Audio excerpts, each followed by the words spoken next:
So we're going to go to the board now. So, right here, we're going to get into sin. So, basically, we know sin keeps you stagnant, yeah? Sin is like a chokehold. So, just imagine this guy here, yeah? This guy here. And sin. We're just going to put sin right here. Now, sin has handcuffs. Right? Excuse my drawing. Sin has handcuffs, which means that sin is like a bondage. Right? A bondage. So because sin is like a bondage, it keeps this guy back. Which means this is where he's supposed to be. Right? Purpose, life, and calling. Let's just say calling, yeah? This guy is in bondage and he's in sin. Sin holds this guy back because why? Maybe he loves his sin. Maybe he don't even love his sin, but why? There's sin that's our stronghold. Right? So this stronghold that's on this guy needs to be broken. Now, these are spiritual handcuffs around his hands and around his legs. He can never reach from here to the purpose. He can never reach to here to life. He can never reach to here unless he gets rid of this stronghold. To get rid of this stronghold, they have different ways that you can do this, right? Obviously, we know fasting. We know sometimes is surrendering to God, letting God know you hate this sin. Because if you don't let God know you hate this sin, what's going to happen? You're going to be dwelling on this sin each and every day. And sin is like an appetite. So sin is an appetite. And it needs food. And the sin's appetite is sin. Straight to the point. So the sin's appetite is sin. So with sin, we know that sin is aggressive. Sin is aggressive. And sin is not there to help you. It's not there to keep you a good person. It's always there to keep you, how can I say, stuck. Because that's the enemy's job. The enemy knows the choices you have. Let me write this down real quick. I'm going to show you something real quick. So,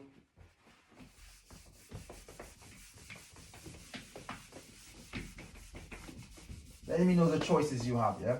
And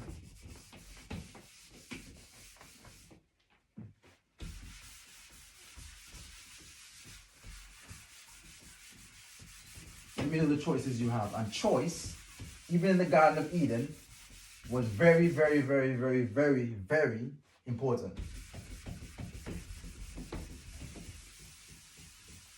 Because you have power in your choices. Just gonna write this. It's not clean right now, but we're just gonna do that for right now. So you have power in your choices, right? So this is your choices, which are thoughts.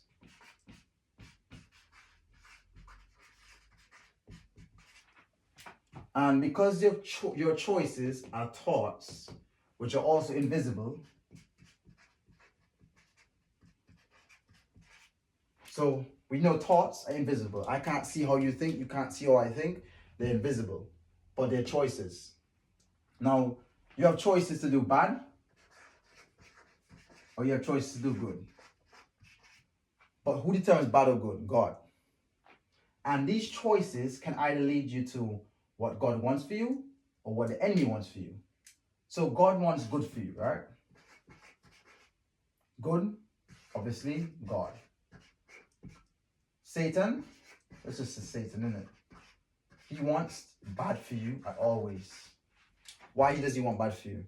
Because he knows this right here is very, very, very important. The power of choice is like an agreement. You use this choice to come into this invisible thoughts, becomes your belief system.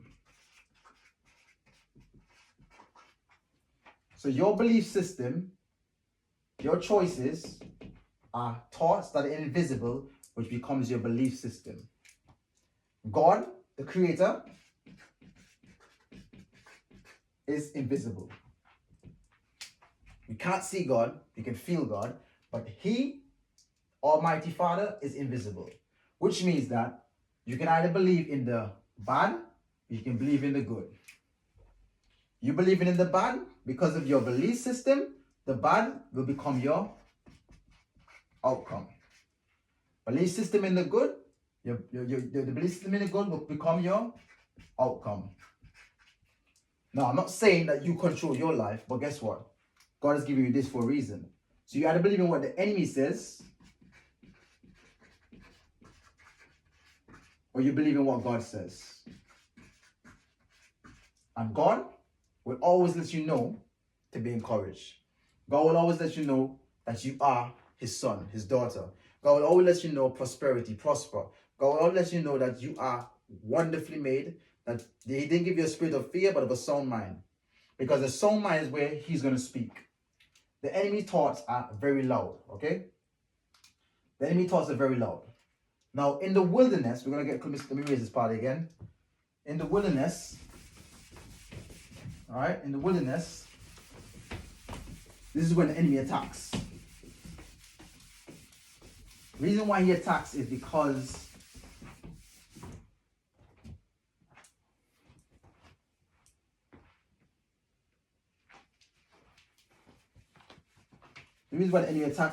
of two things.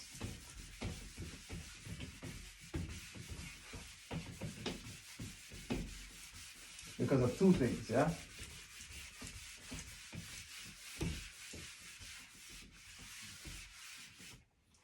The enemy knows that if he can have your identity, he will have your destiny. Your identity, your destiny. He can either let you think of what he thinks of you, of your identity, or he can let you know what God thinks of you in your identity. And how do you know what God thinks of you? God thinks of you what's in here.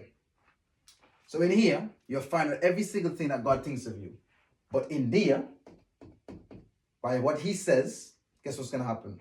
He's going to let you know what he thinks of you. He's going to think you're a liar. You're an alcoholic. You're a person that lies. You're a person that steals. You're a person that drinks. You're a person that smokes. When God said, listen, don't worry about that. I have forgiven you. I have given you a new life. No longer remember that. But remember what I said. Because your belief, as I said again, in the invisible becomes a reality. Why? Because the invisible is more real than the visible. Which is the invisible realm, visible realm. So your invisible is more real than the visible. Invisible are your thoughts, the visible become what you're thinking. You get what I'm saying? So, identity is very important because once you know who you are, depend on whose you are, you know who has this. But if you don't know who this is no more, and you believe in the, let's say, wicked thoughts,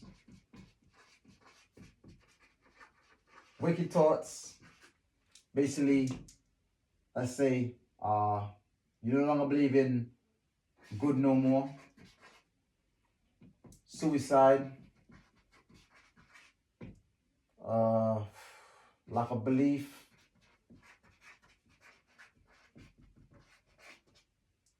right?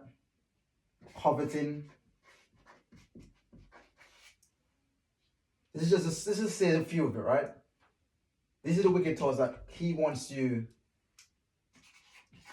to believe in now. Because when you believe in these, guess what happened? He shapes this. But he can't shape this unless you give him access. How do you give him access?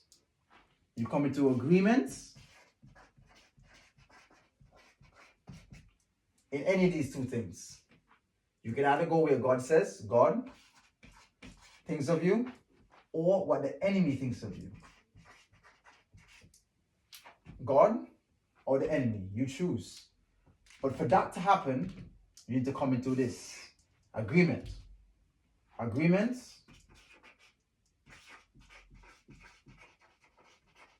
is power. Agreement is power. The power is within you. Within you.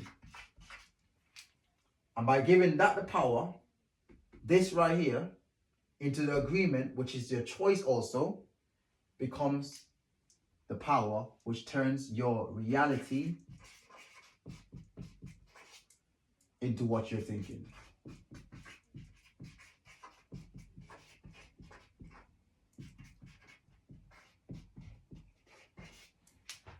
And that's it, guys. So I hope you guys understand. This is how I'm going to be doing many of my segments from now on. And leave a comment. Let me know what you think about it.